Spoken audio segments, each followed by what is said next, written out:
total Lorelai Gilmore moment because it's the first snow. And as we all know, I'm rhyming. Whoa. Lorelai Gilmore enjoys the snow.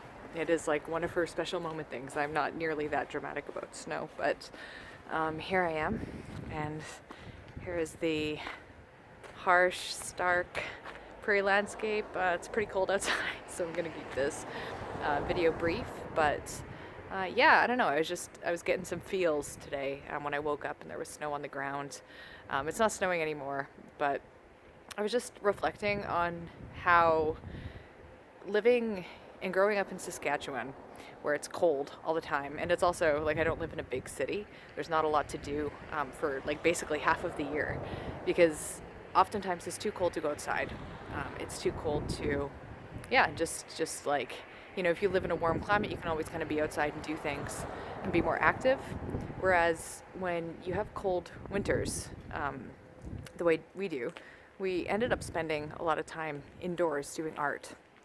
And I feel like that was a really meaningful experience growing up, because every winter that rolls around, I spend more time, I spend more time with music. And I feel like a lot of my creative projects come a long way in the winter. So there's something kind of special about that. And also, like I've escaped the harsh winter for pockets of time.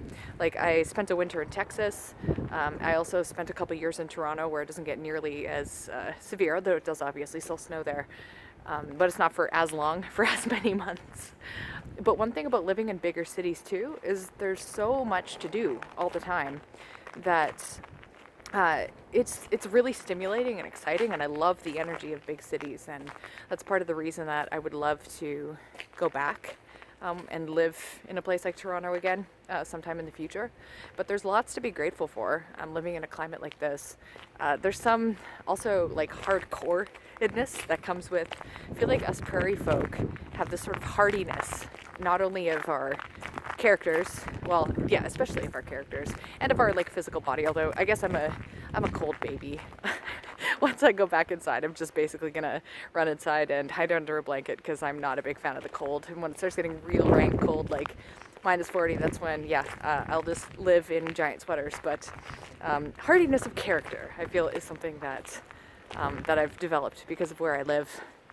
That and the ability to have lots of introspective time to, yeah, write music, to do art, to create things, to spend time indoors with loved ones, and to not be so focused on just like action all the time, but more focused on like, I guess more focused on creating as opposed to consuming. So these are the thoughts that I'm having on this cold, my hand is freezing, so I'm probably going to wrap this video up. But I'm just out for a walk right now, enjoying the icy first snow. And thanks for letting me share this moment with you. And I'll see you tomorrow.